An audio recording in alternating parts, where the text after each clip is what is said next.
Hello दोस्तों, आप सभी लोग जानते हैं कि रशिया यूरोप के ऊपर प्रेशर बनाता रहता है नॉर्ड वन पाइपलाइन के थ्रू।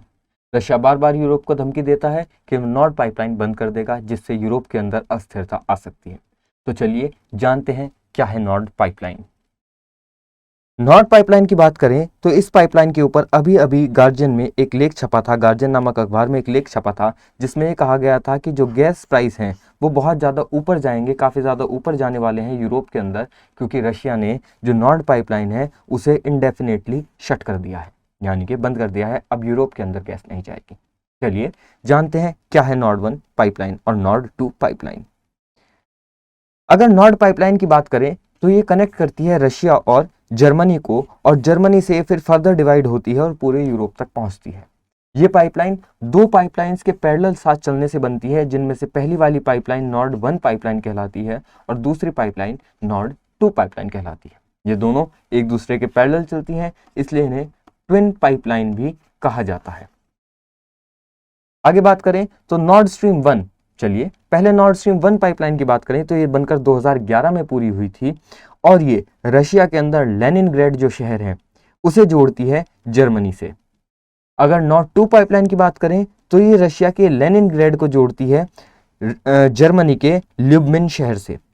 इसकी कैपेबिलिटी की बात करें तो इसकी कैपेसिटी जो है वो 55 बिलियन क्यूबिक मीटर्स जो गैस है एक साल में ले जाने की कैपेबिलिटी है, और ये बनकर तैयार हुई थी सितंबर 2021 में।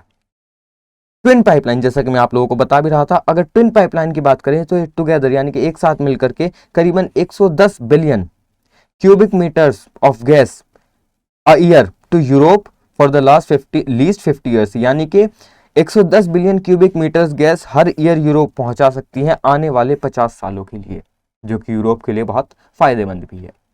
अगर नॉर्थ स्ट्रीम पाइपलाइन की बात करें तो ये बहुत सारे देशों की एक्सक्लूसिव इकोनॉमिक जोन के थ्रू जाती है, जिसे EEZ भी कहा जाता है, एक्सक्लूसिव इकोनॉमिक जोन। इन देशों की बात करें तो ये देश हैं Russia, Finland, Sweden, Denmark, Germany, और साथ ही साथ ये टेरिटोरियल वाटर्स भी क्रॉस करती है रशिया, डेनमार्क और जर्मनी का, इन तीनों देशों का।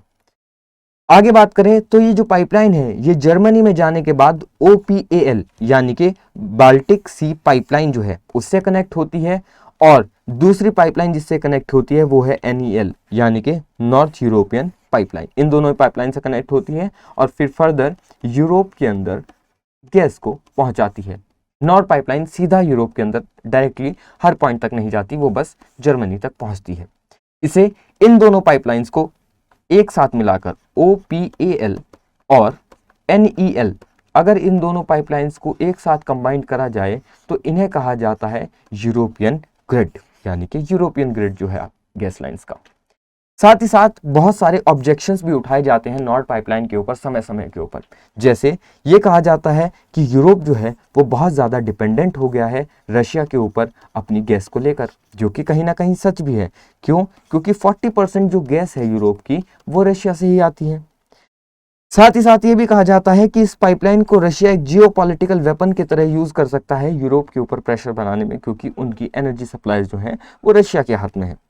साथ ही साथ कंट्रीज लाइक पोलैंड, बेलारूस जो हैं ये अपनी ट्रांजिट फीस लूज कर देंगी, जो अब तक इन्हें मिलती थी यूरोप के अंदर, जो यूरोप के अंदर गैस इंपोर्ट होता था उसके ऊपर, क्योंकि वो इनके यहाँ से होता था।